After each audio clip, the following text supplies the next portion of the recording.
This is Jarvis Leatherby of the band Night Demon, and you're listening to Focus on Metal.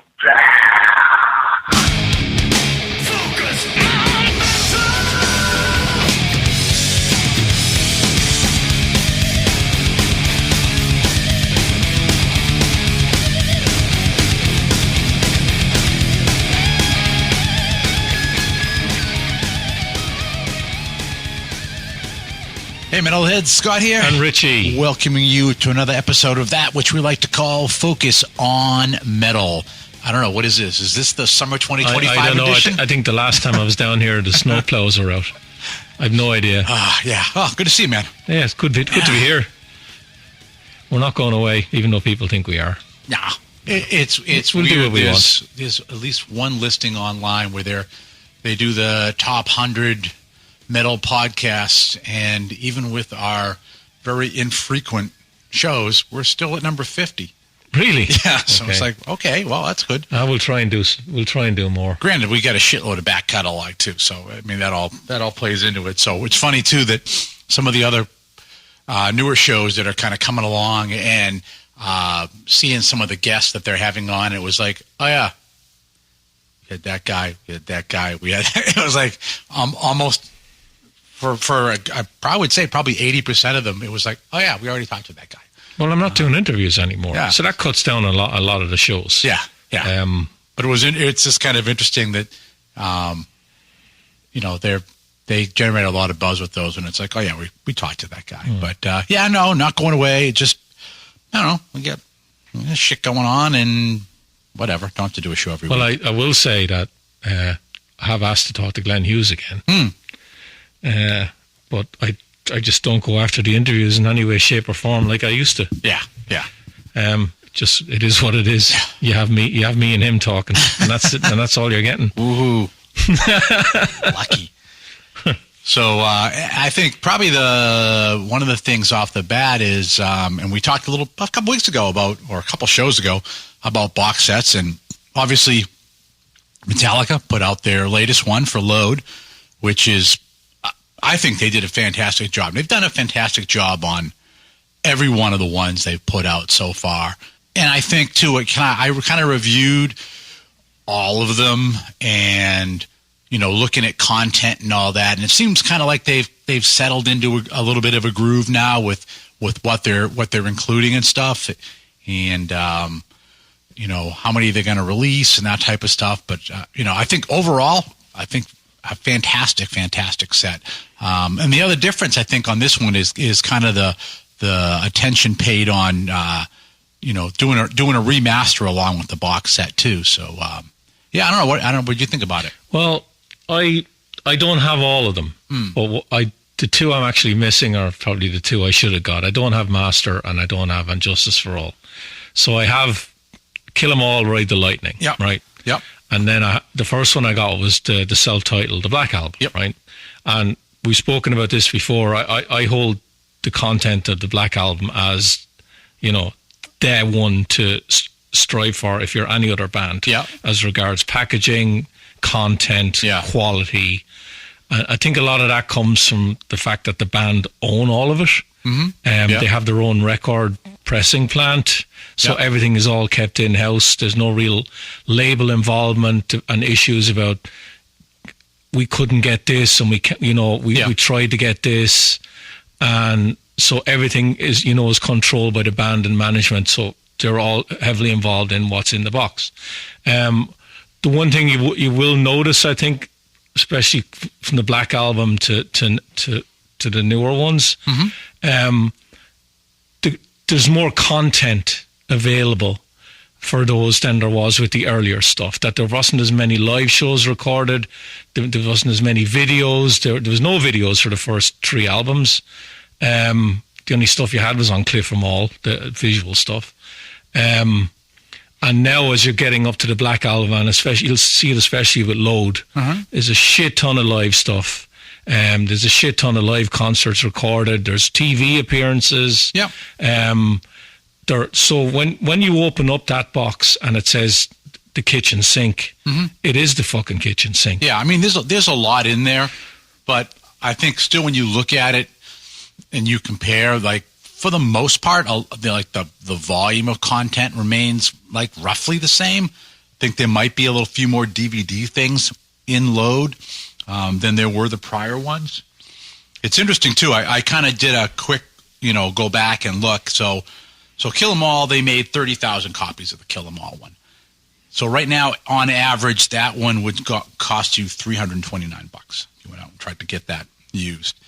Ride, they made 30,000 copies, and that one is running at about $285 a copy now. Master, they only made 25,000 copies. Why? So that Master over there, average used price right now is $1,400. Yeah, I was going to say up $1,000. Injustice for All was a 30,000 K release. That's running for about $632. Yeah. Black Album, you can still get that. They made 52,000 copies of the Black Album one, and so that runs at about $230. Yeah. So then you've got Load, which is 20,000 copies, and they've only just started to trickle out from people that are bought a copy to try to flip it. But it was interesting that they did actually drop that count down to 20. That was very interesting that they did that. You got it in the fan club, right? Yep. Okay. So I paid about $250 for it. Mm-hmm. I'm guessing that's roughly what it is. A little under. Yeah, a little under. And you got it I think because you got it a couple of days before it came out. Yep. It's because you're in the fan club probably. They shipped it a little bit early. You know what number you got? Oh, no. It's on the back. Is it? Yeah. I'm not fucking that little sticker that's on the back, that shiny sticker, is going to tell you what number out of 20,000 you have. All right. I have 18,249. No, I don't. I'll go and look at it now when I get home. Yeah, look at it because it is. I mean, if you quickly look at the sticker, you can't see it because it's shiny. But right at the bottom of the sticker, it'll tell you which number you have. Okay. Yeah. Is this the hype sticker? No. This is on the back of the box on itself. The back, there's that little hologram sticker. It's on the bottom of it. Yeah. Okay. Yeah, and they're all numbered, which is pretty nice. But yeah, like I said, I was pretty happy with it. Some things I noticed that were interesting was I think I was more interested in a lot of the content that was in the book in regard to the studio, and the pages are filled with tons of tiny pictures. I almost wish that for some of that stuff they had with studio drawings and things, they had just like reprinted some of that stuff and added those as extra like pages or something like that. Like, they have the folder full of lyrics, like put some of that stuff in there or whatever. I was initially thinking like, holy crap, like why did they like do all of this? Then I went back and I looked at some of the other books or some of the other ones, and there are similar things on there. It's just there's a lot more of it, I think, in the Load one, where it's like, God damn it, this stuff is so tiny. I got like my magnifying glass that I use to check run out grooves on albums to see the version. I'm using that to see the pictures because it's like you just can't read or see anything in it. With that record, one of the things that turned more people off Metallica than people had already been turned off with the Black Album was the visual. Yeah, but it wasn't. I'm not talking about the whole haircut, makeup. I'm talking about like the pictures of how the band set up in the record plant and the track sheets and all that stuff. Not the Ant and Corbin pictures. I could give a shit about that. It's the technical shit that I wanted to see. You got little pictures, Polaroids of how mics were set up on amps and shit like that. And it's all these small pictures. And it's like, it's great content, and it would be awesome to actually be able to see more of that better. The other thing that I thought was interesting was that there was an essay from Jason. Yeah. A very long, rambling essay from Jason. So some of it was like, probably could have been a little shorter on this. And then he alludes to not knowing what the other guys are going to talk about in their essays, of which there are no other essays from the other band members. And that was interesting too. You had managers and tour managers and MTV folks and label folks and all that, but the only band member you hear from was Jason. And that was interesting. It was interesting. I love that they included him in it, and they did the same thing with the Black Album box set. That if you go on YouTube, the unboxing, yeah, he's the one who did it. Yeah. right? So I think it's really cool that he's been heavily involved in both of them. If you read the essay, you know, I know this really is a polarizing record with Metallica fans. The old school Metallica fans, I think, were already out. Yeah. Right. And then I think the Black Album's a great album. Do I prefer to the stuff before? Probably not, but you know, I can appreciate the Black Album for what it is, and I appreciate Load for what it is. Yeah. But what really comes across in Jason's essay, which is current, is he wasn't really up for any of this stuff, especially the visuals. He made it very clear. Yeah, it also makes it. He also made it clear that even the sound of the record and the tempos, he was questioning as a fan of the band what we were actually doing here. But because he was a team player, I liken this a little bit to, and this might be a good comparison. You mightn't agree with me. It's like Geddy Lee discovering keyboards in for Rush in the 80s and Alex Lifeson going, where do I fit in here? I'll find somewhere to go. Yeah. And that's, I think, what Jason did with this stuff. Well, except that Load did give him, it gave him more places to go. He was more limited before with what he had to do. And he quotes on it several times of saying, follow along with the guitar, which he doesn't do on Load. He's actually doing bass runs. Yeah, but again, he had one co-write on 2 records. He'd one song on Reload. Yeah. So whatever he brought in, not going on the album. Yeah. Not liking the material. Not liking the material is a bit of a stretch, but questioning what's this song? Why are we doing a song like this? You know, where are all the batteries and you know, the faster stuff? And I think that it definitely cemented for me that this Lars pushed a lot of this, especially the visual stuff. I think it was James and Jason in one corner, and Jason even says it, I'll stand in the pictures, but don't expect me to do any of that fucking makeup and all that bullshit, right? And then you had Lars, I think, and to a lesser extent Kirk were all up for the fucking flary shirts and the makeup and all the cigars and all that fucking haircuts and shit. But what do you think? Do you think that was definitely the case even now? Jason feels the same way? I think he does. And it definitely was a departure. I get that. And, you know, I wasn't, as a Metallica fan, I was not, like, really big on the concept of Load. The visuals was like, yeah, whatever, I don't fucking care. You know, the other part of it, though, it was just like, yeah, this is not really what I was expecting. You know, I expected more heaviness and all that. Now, song-wise, is it that different than a lot of stuff that I would have heard growing up in the 70s? No, it's very hard rock based. There's a lot of, you know, FM radio type of stuff in there. So, you know, as far as songs, so yeah, there's some good songs. It's just odd that they're songs from Metallica, where I wanted more of like Ride. You know, I didn't, or at least something that was as similarly heavy as the Black Album. So yeah, I mean, it was jarring for that part of it. But I can see where Jason would be like, what the hell? I left this band that I was the writer in, that was heavy, continues to remain heavy, go to this other band, and all of a sudden they're not heavy anymore. So yeah, I can see him being kind of, you know, what the fuck's going on? I think there are some heavy songs on Load. It's just not fast. Yeah. It's groovy. It's definitely their most experimental record. Yeah. There's certain songs on it that I love. The House That Jack Built, I've always loved that song. I like Ate My Bitch. Until It Sleeps is a great. It's as what did Kirk say in the unboxing video? It was their hard rock record. I was going to ask you if you saw that unboxing video. You were probably going to throw up, were you? That was embarrassing. Yeah. That was, what the? Oh, my God. I was like, oh, cool. Can I have Kirk do the unboxing? And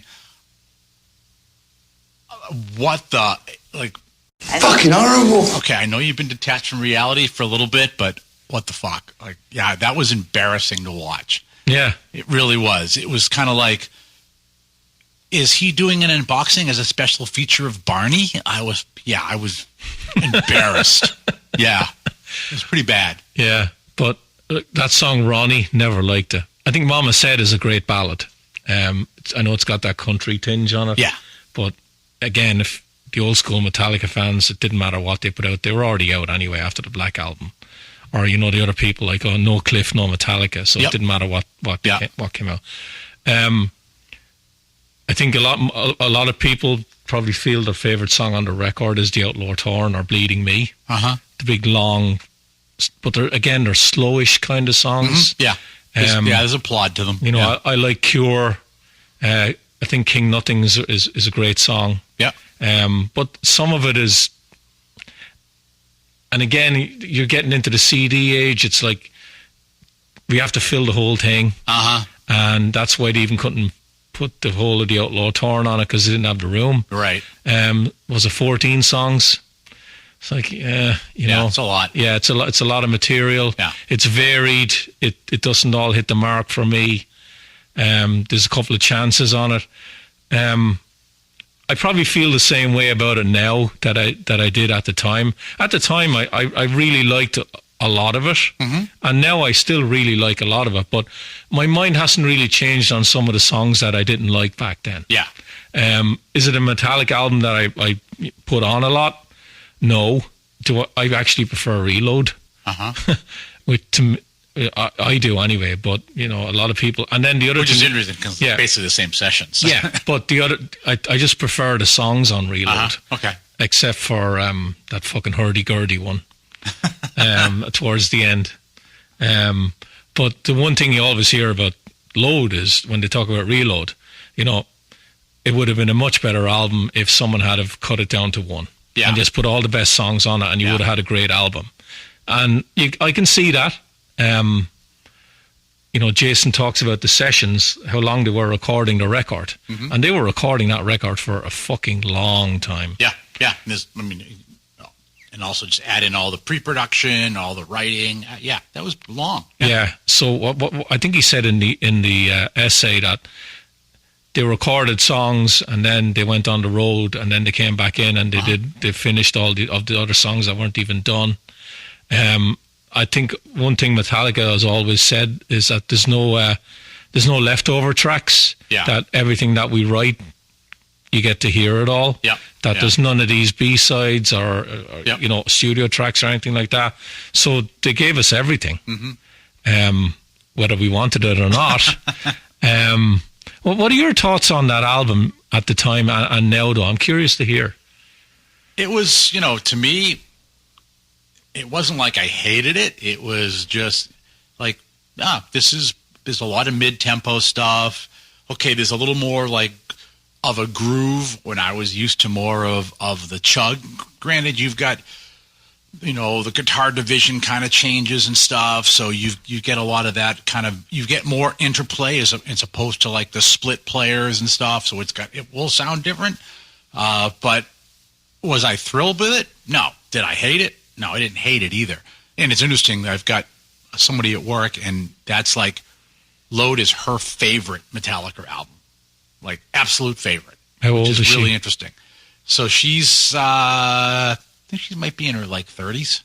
So that's when she was coming in to the band then. And you know, for me, you know, having had all that stuff beforehand and stuff, and at least, you know, where the Black Album being much more commercial, much more radio friendly, they were saturated. They were definitely no longer like this band that nobody knew about and stuff. They were like everybody's band all of a sudden. At least it was heavy, and there was a lot of fast stuff. And yeah, like I said, there was none of that on Load, which was disappointing. I don't think it was brought up in the book. I haven't read every single page in the book, but you can probably tell me if it was in it or not. Bob Rock did mention that Kirk Hammett played rhythm on this for the first time. Yeah. Did he push that? Or did Bob Rock ask him, or did James say, I want you to play rhythm? Like, something must have happened from James playing the rhythm on every single album beforehand and Kirk doing the solos to now Kirk playing rhythm. So whose idea was that, you think? Who pushed it? They don't really mention it. They don't, no.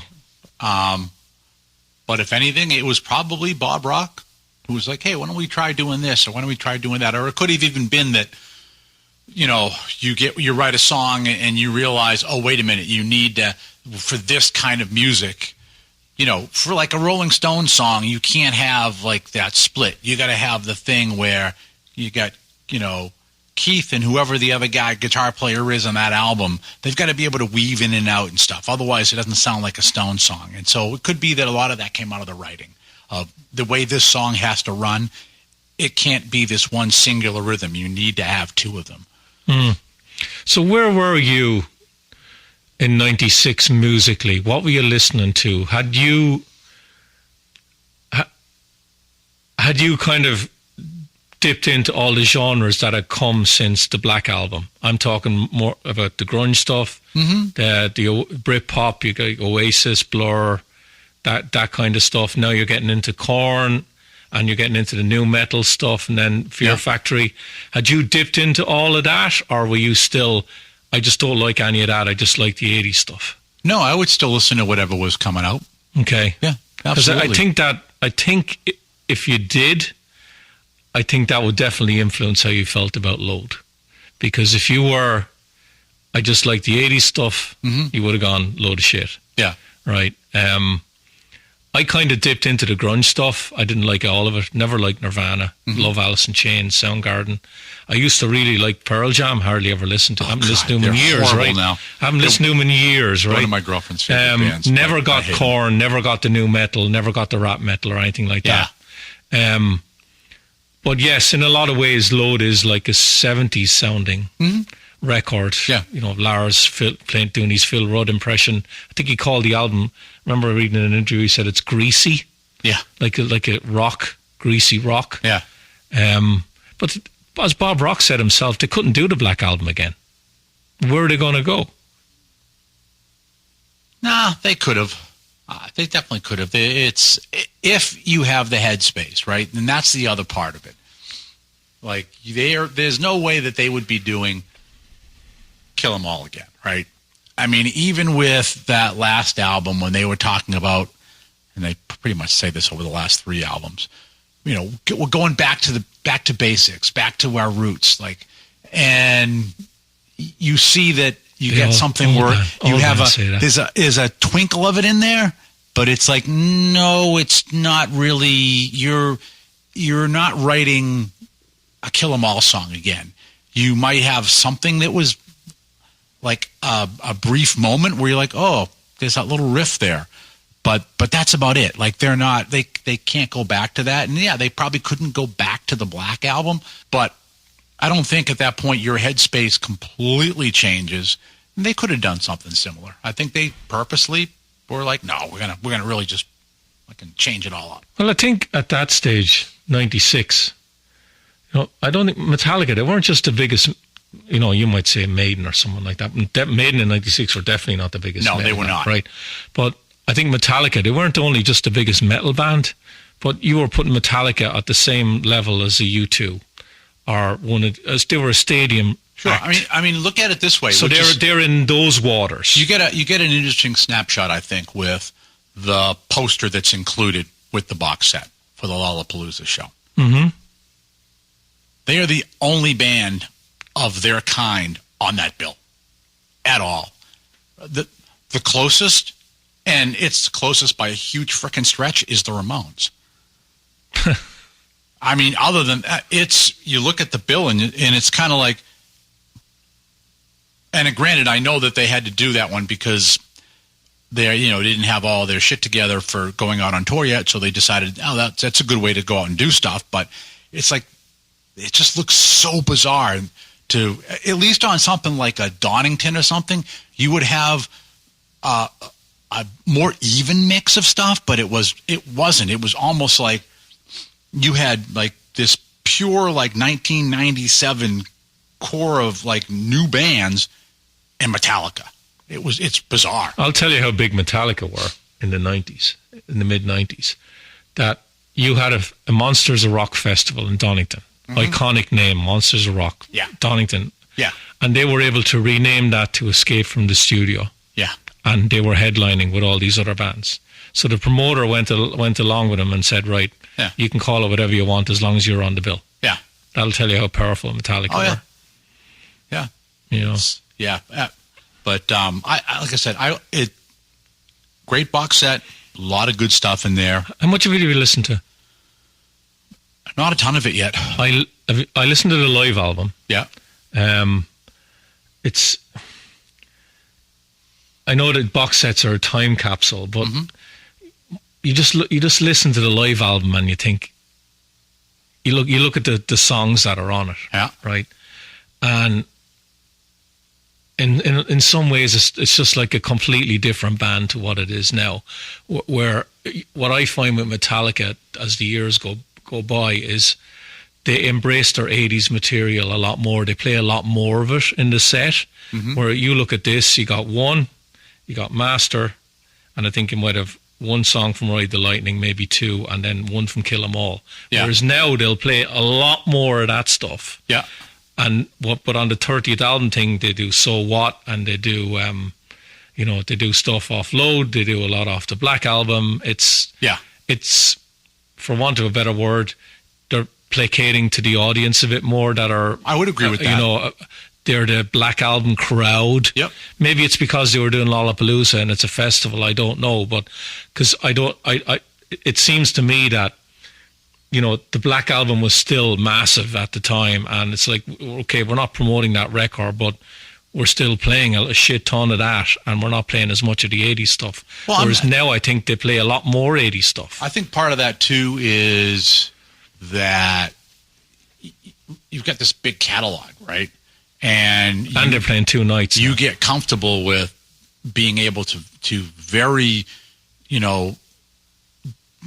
play something, execute it very well, and you get comfortable doing that. So it's like, okay, let's kind of stick to these songs that we can really do well, and not try to dig deep and not try to relearn stuff. And we don't have a lot of rehearsal time and all of that stuff. So I think there's probably some of that. I mean, not to the extent of the Never Changing Kiss set, but I think that's probably played into it. And I do agree with you. I think some of it is, okay, we know the audience is coming to this, and they don't want to hear like Orion, right? So we're going to play Black Album, we're going to play Low, we're going to play all the stuff that they've been hearing and or seeing on TV. Yeah, I think that's definitely true.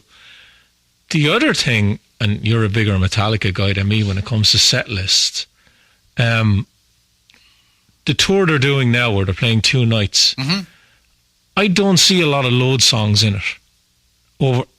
Bear in mind now they're playing two different sets. They are, yep. I'm not seeing a lot of Load songs over two nights on nearly all the shows. They might play the odd song here or there. Yep. But you're thinking, you got 27 songs. Yeah. They're varying the set. Yeah. And they're not playing a lot of those 27 songs. They might. What I'm seeing is Fuel. Yep. Until It Sleeps. Maybe King Nothing. Yep. And what? Memory Remains, maybe? I don't think they played that on the last pass. But I'm not seeing, like, you look at what other singles are on it. Mama Said, haven't seen them really play that. No. What are the other big songs on that record? I believe on the last pass they did do 2x4. Okay. But you don't see him digging into that record. No. Like, they're not playing like Torn Within or Cure or... No. The way they might dig out some of the songs from earlier in their career that they don't... Like, they might play The Shortest Straw or The Frayed Ends of Sanity. Yep. Like, deep tracks on Injustice. Yeah. You don't see him doing that at all with the Load record. You see him... They do it on the Black Album. Yeah. Like, they'll play My Friend in Misery, or they'll play Holier Than Thou, or they'll play The God That Failed. They'll play that the odd night. Yeah. But these two albums, very safe, I think, in what they're playing. Well, I think they also went back and said, like, we're going to have you some don't like fun, it, right? You've got, they had a lot of fun playing the anniversary shows. They had a lot of fun playing the 4-night shows and digging and playing and stuff they hadn't played for a while and just having fun with it. And I think that's probably part of it is like, yeah, we're just going to go out and, over 2 nights, we're just going to be able to play a bunch of stuff and have fun with it and probably spread it out a little bit. And they probably figure, too, that you're going to have a bigger variety of fans as well. So there is a little bit probably of placating to the fans, too, of spreading stuff out. Yeah, I suppose.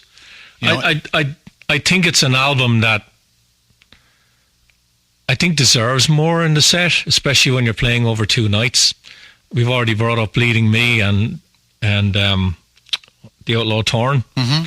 I'd fucking love to hear them live, especially The Outlaw Torn. I love the end of that with the jamming and stuff in it. Yeah. But again, you're going to have people, if they've brought that out, they'd be like, what song is this? What album is this off? Yeah. Yeah. There was no video on MTV for you have this. that with some other ones, too. So no, I understand that. I understand. Yeah. But did you see that tour, the Load Tour? No, I did not see the Load Tour. Okay. Nope. I saw the one where they brought out the Garage Days, the double CD, the cover. Yeah. I think it was 97 or 98 or whatever it was. And so, interesting story. I can't remember who the support act was. But I was living in Dublin. I was living in Dublin at the time. And we were in the bar. And I think it was about 8 o'clock.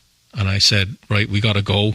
Because I think Metallica, I think it was just them. Yeah. I don't know if they had a support act or not. So my friend said to me, oh, no, they're not going to be on yet. Right. So when we got there, they were finishing Master of Puppets. And I think So What was the first song. And then Master of Puppets was the second song. And I remember looking at my friend. I wanted to fucking throw him in the river. I wanted to fucking kill him. Yeah, no, I didn't. So at that point, who were they playing with on the Load Tour? This be like I'd love to. You see, I didn't see that tour, right? Yeah.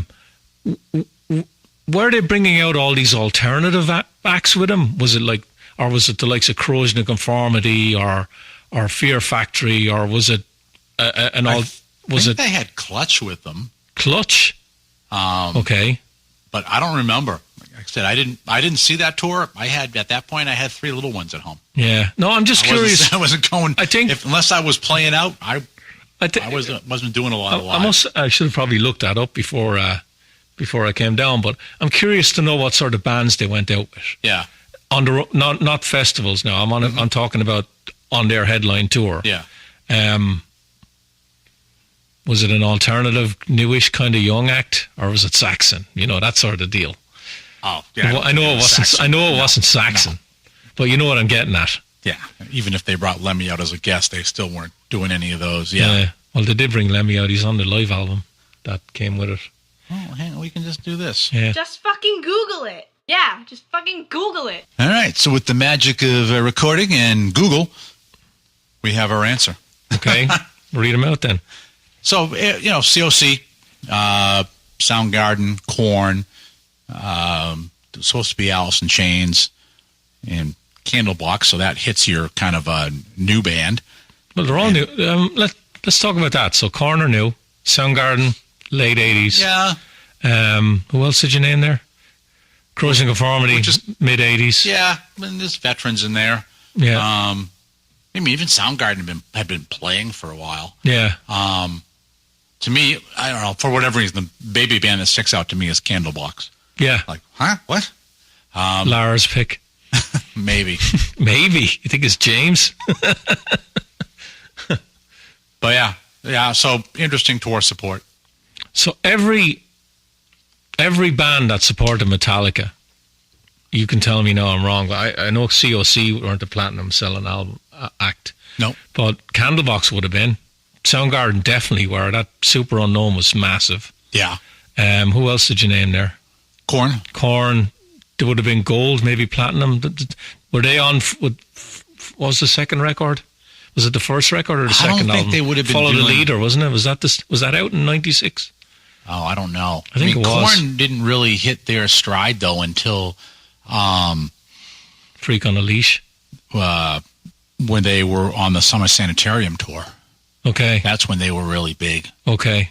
But they were a buzz band at the time. I remember a lot being talked about. Yes, I would call them a buzz band. Yeah. Yes. Corrosion Conformity, I It wouldn't. wasn't until like I said, around Sanitarium where you started to have, Deftones and Korn and, kind of this kind of the new metal sound was big at that point. Soundgarden, to me, is kind of an odd choice because they were massive.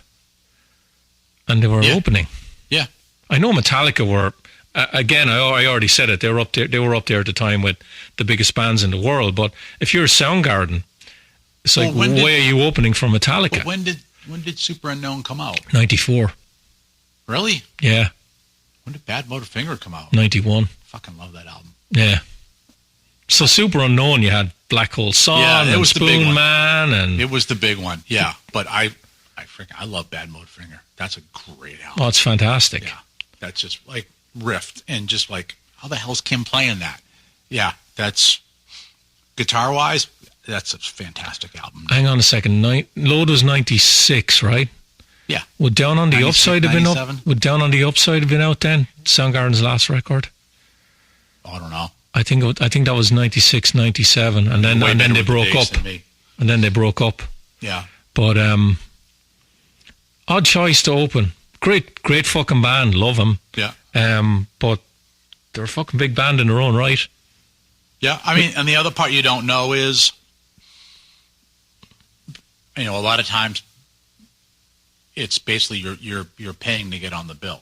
So was this a pick to pull on, or was this something where somebody's label went, you know what, we really should get our band on that bill? You think Metallica needed Soundgarden to sell tickets? I don't think it was a matter of selling tickets. Like I said, there might have just been a buy on. Okay. Like these guys are suddenly trendy, and that's kind of that's one theme I took away from reading the book within the box set, is that they're not, there's a difference between being trendy and being huge. And that's the takeaway I got from the book, is during that album, they were trendy. And so they were like TV darlings, media darlings, like all, they were suddenly trendy. But the other thing that it says in the book, reading all the stories from the NTV people and the labels, is that it might be true, but you had to work their way. Yep. They had a line in the sand that said, we're not fucking doing that, and if we are, you do it the way we want to do it, or it doesn't happen. Yeah. And which goes to the power that the band had at the time. But when you talk about trendy, I'm sure a lot of that is Lars. He was always up to speed with what fucking the new trends were. Yeah. Do you think fucking James is going, I want Anton Corbin to be the photographer? Well, no, because, James is uniquely American, and Lars is very much European. Yeah. And there's a different sensibility there, so the fact that Lars could still be, worshiping Deep Purple and at the same time being like, I want to bring in this fashion photographer to do stuff. That could totally be Lars. I think some of the pictures that have never been published should never have been published.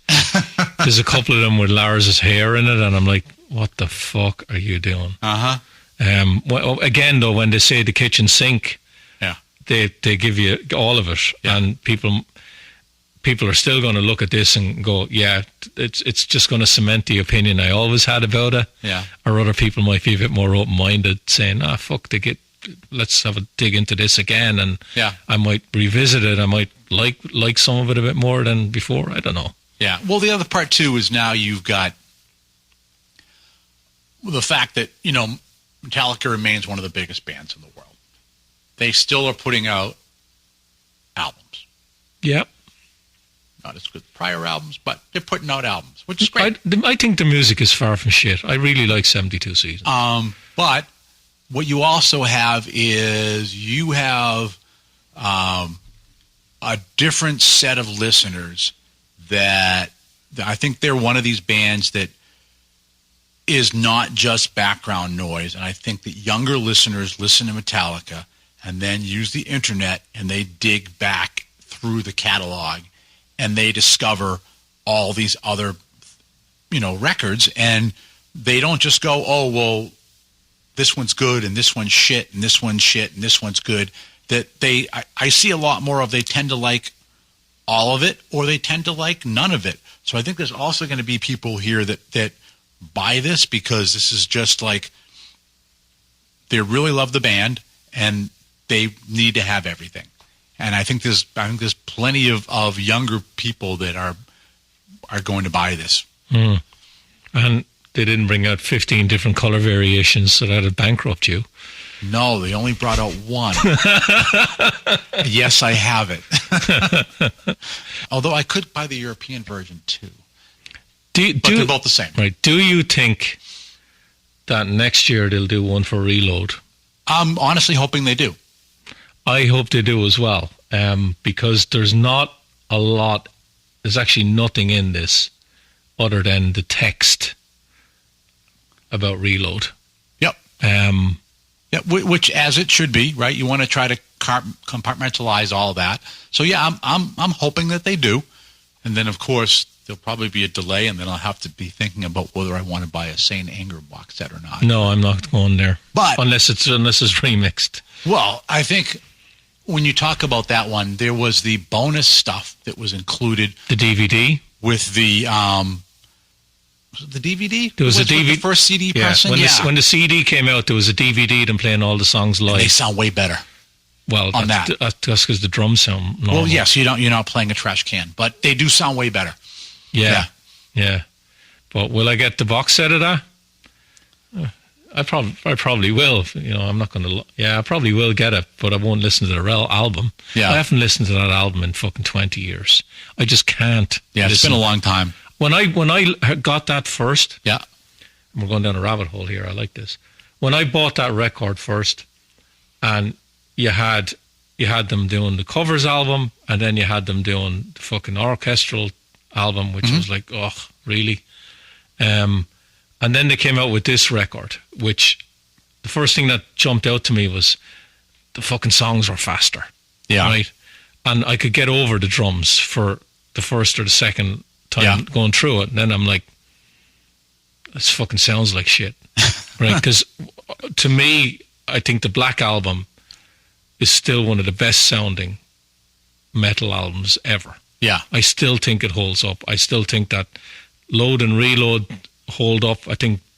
I know they had the money to, because it says it in the Load book that they went into whatever studio they were in that was already established. Studio. They fucking remodeled it and put the roof up and everything. The money was no object. Bob even says it. But when you do something like that, you have to get the results in the sound, and he fucking did. Yeah, the other part of that, and so we'll continue down the rabbit hole because that's what we do, is when you record an album,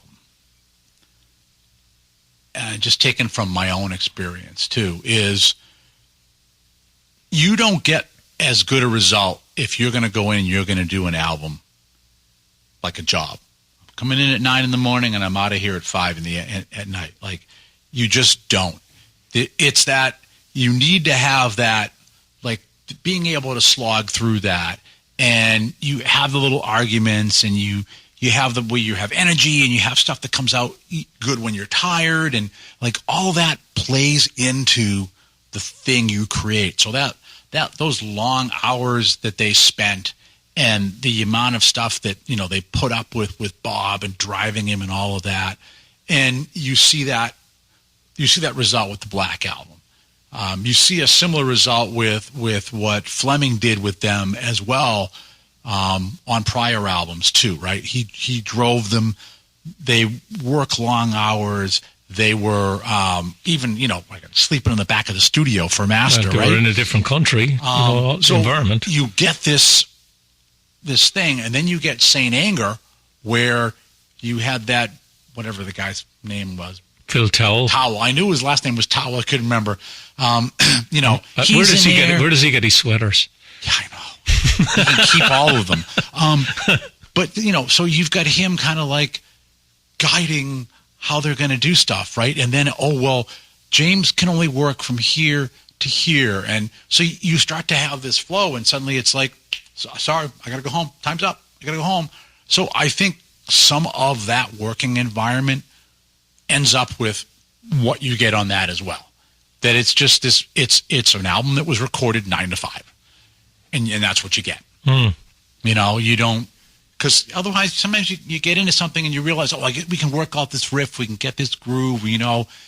But if people are just like watching the clock, and then you have this other psycho guru, you know, telling you, maybe you guys should stop for a minute and talk about this, and this is what you get. You get an album that most people, where it's like, there's a concept there that is probably pretty good, but it doesn't come to fruition like it should, even with having Bob at the helm. Well, I've always said that if I don't like the vocals, I'm out. Mm-hmm. I think I can say this is the one album where I don't like the drum sound, I'm out. Because the minute he starts hitting that boing, boing, boing, I'm like, I just can't. Yeah. And the fucking record, again, it's 70 minutes long. All the songs are fucking long. Yeah. There's songs on it that I think are really, really good. Yeah. I just can't fucking listen to the album with the drum sound. I just can't. Yeah. Yeah. Like I said, it's unfortunate, but anyways, is a rabbit hole. Also, while we're on the subject of box sets, did you know that our friend Jarvis is putting out a box set for the anniversary of Night Demon? Yeah. Oh, the first album? Yeah. Yeah.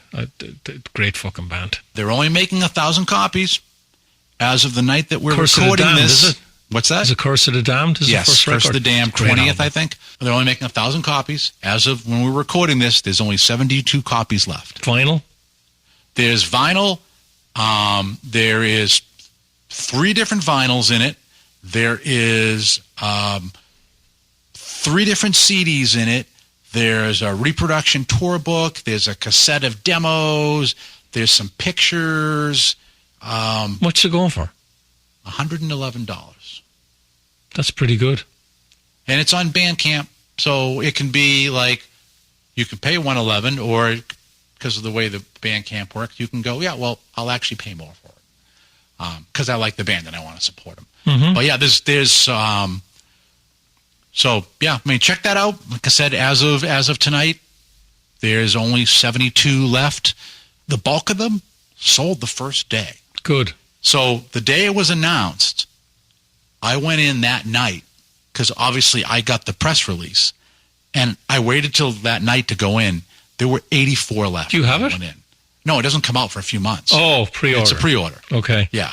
But yeah, just again, because Jarvis is a great dude, band's great, and just want people to know that Night Demon, Curse of the Damned, looks like going to be a stellar box set of stuff. So you see, I was reading about this yesterday, or the day before. Deep Purple are bringing out Made in Japan. I was going to ask you about this. 10 LPs. So the 10 LP one is a little bit of a friggin' butt plugger, because that's a hell of a price to pay for that. It's all the shows on the tour in Japan, isn't it? It is. But I think, they're also doing more of the Coverdale type of a one too, where you've got the CDs and the DVDs, which is a lesser price point. Because isn't the 6 LP one, isn't it like $400 or something? I haven't even looked at the price. But didn't they already bring out all those shows on CD a few years ago? I don't know. I know there was some of it definitely came out because it had the encores on it, and because at the time with Made in Japan, you were limited to the amount of music you could put on, even this double is supposed vinyl. To be it's all remixed by Stephen Wilson, and it's the complete shows. So he remixes everybody, does he? Of course he does. He's really good at it. And the other thing Deep Purple are doing, Rapture the Deep, which was, I'm trying to think, was it 4th record with Steve Morse? I think it might have been the first with Don Airy. I might be wrong there. It might have been the second one. I think that's 20 years old, and they're bringing that out on triple vinyl with B-sides, and it's all been remixed by Roger Glover. So they're redoing all cool. of that, and that tour was the first time I took Jillian to see that tour. Yeah. When she went into school the next day with her Deep Purple shirt, and everyone was like, "Who's that?" I've always been a fan of the Steve Morse era. So anytime they he's good. He's great live, and I think I've told you before. He just looks like the happiest fucker on earth when he's up there playing. And the word is that Purple are recording a new record. And I fucking love that. And I've said it before. It's like all these guys are in their mid-70s, pushing 80. Yeah.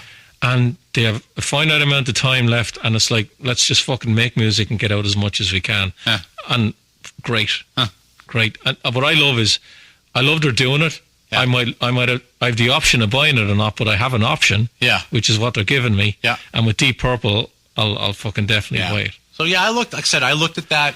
I was actually pricing it out today. I took the truck in for an oil change, and I was sitting in the waiting room, and I was like, I wonder how much that is. And I was checking on Rhino, and it was like, the CD version, that's not too bad. You know, I dig Purple. I grew up with Purple. And then I looked at the 10 LP, and I was like, that's a little bit hard. How often with something like that would you listen to it? Because you've had Made in Japan ingrained in your brain for whatever how many years it is, right? It's one of the ultimate live albums. Yeah, but again, how much crossover is on it? Yeah, I know. The same songs. Like, okay, you might say, oh yeah, you hit the drum a little bit different on that one if you're fucking anal about it. But really, it's like, four versions of Highway Star, 4 versions of Smoke on the Water. It's like, really? Do you really need that? Some of the CD stuff that they had, which is part of why I like the CD one too, was that they were having some other different versions of songs and stuff that were done. I was like, that'd be pretty cool. Now, they are a band that do vary how they play stuff. Oh, yeah, absolutely. But the songs will be, you're going to get overlap on it. Yeah. I mean, that is definitely true. I don't want to go down like the Grateful Dead rabbit hole of like, I got to have this concert because on this one here, Jerry played an A-flat minor instead. Or he said, hello, Boston, instead of hello, Cleveland. So, yeah. So I don't know. I don't know about that one.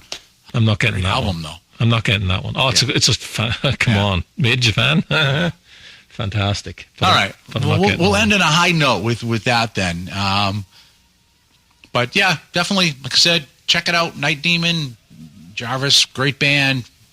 Looks like a really good box set for I mean, incredible price knowing you get 3 vinyls. I didn't even know about that until you said it. It's like, holy crap. So that's awesome. Because you figure just the vinyl alone, if running rate for vinyl, it takes, let's call it $30 a vinyl, and you're getting 3 of them, there's like $90 in vinyl right there. And then so it's almost like you're getting free CDs. Yeah.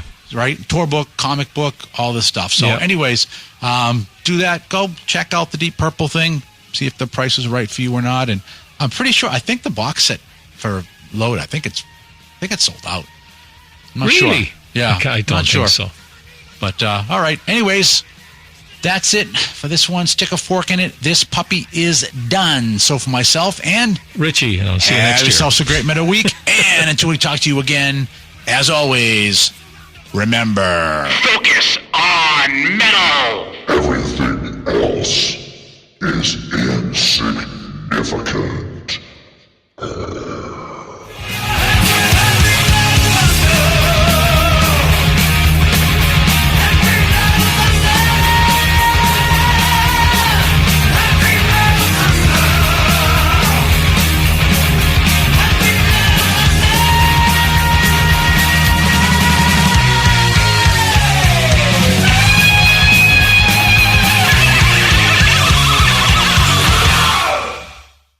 Still here? It's over. Go home. I got the bread baking fucking channel on now. What's the bread bag? Bread baking channel. These 2 fucking old cunts fucking baking fucking bread. You see, I'm clicking these 2 grinning fucking baboons fucking baking fucking homemade bread. I can't get anything else. I've never heard of this. It's a new channel. The cooking channel. The bake your own bread channel. Oh shit.